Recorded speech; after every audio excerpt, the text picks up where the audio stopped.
Court আমাদেরকে next ডেটটা দিয়েছেন আগামী 14-8 তারিখ থেকে। গতকালকে হাইকোর্টে রিভিশনে যে মামলাটির রায় দেওয়া হয়েছে, এই মামলাটি কিন্তু আমরা দায়ের করি নাই, সরকার পক্ষ দায়ের করেছে।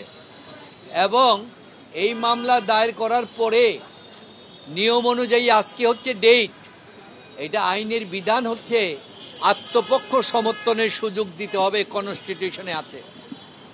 কালকে সকাল 10টা সাড়ে 10টায় সাংবাদিকদের মাধ্যমে খবর পেলাম যে জাজমেন্টটা বের হলো। আমরা প্রতিদিন খবর রাখছি, বলছে জাজমেন্ট রেডি হয় নাই।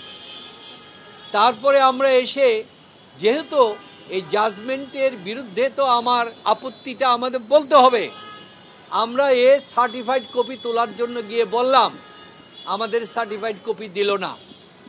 কি বলল যে কোর্টের যে অংশটা সার্টিফাইড কপির, এটা বলে পাওয়া যাচ্ছে না।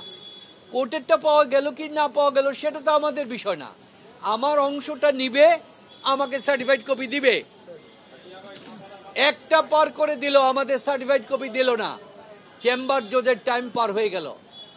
বিকালবেলা বললেন যে, আচ্ছা সেটাই বলতেছে না, এইটাই বলতেছে। তো ফলে আমরা সার্টিফাইড কপি পাই নাই।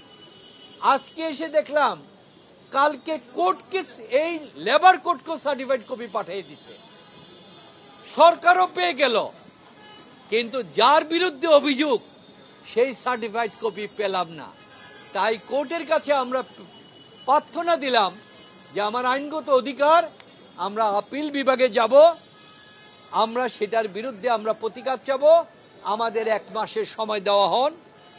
মহামান্য কোর্ট অত্যন্ত আইনগতভাবে দৃষ্টিটা দেখেছেন এবং যেহেতু আমাদের অধিকার আছে, সেই অধিকার হিসাবে আগামী 14 তারিখ 8 পর্যন্ত আমাদের সময় দিয়েছেন।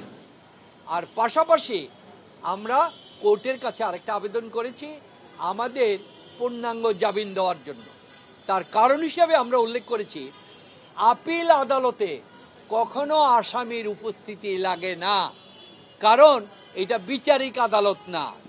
সুতরাং এই যে বারবার খণ্ডকালীন করে তাদের ডেকে আনা হচ্ছে, এটা নেবিচারের প্রতি অবমাননা করা হচ্ছে, আমাদেরকে হয়রানি করা হচ্ছে এবং আমার মৌলিক অধিকার থেকে বঞ্চিত করা হচ্ছে। সুতরাং এটা বাদ দিয়ে আমাদেরকে আপিল নিষ্পত্তি পর্যন্ত দেন। কোর্টেরও ইচ্ছা আছে, কিন্তু সরকার পক্ষ বললেন যে না, ওনাদেরকে টিল পর্যন্ত দেওয়ার। এই যে আবেদনটা, এটা কিচ্ছু না, এটা একটা প্রতিহিংসা ছাড়া আর কিছু না এবং হয়রানি ছাড়া কিছু না। এই যে একজন লোক, তিনি বিদেশে যান, হঠাৎ সেমিনারে থাকেন, ওনাকে বলেন যে আসেন, পৃথিবীর ইতিহাসে বাংলাদেশের একজন ব্যক্তি আজকে সবার কাছে গ্রহণযোগ্য, তাকে একটা দাওয়াত দিবে, তিনি যেতে পারবেন না, ডেট থাকবেন, কোনো ডেট দিতে পারেন না, কখন ডেট পড়েন, এই অবস্থা এটাই ছিল। তারপরে কোর্ট আমাদেরকে নেক্সট ডেটটা দিয়েছেন আগামী 14-8 তারিখ থেকে।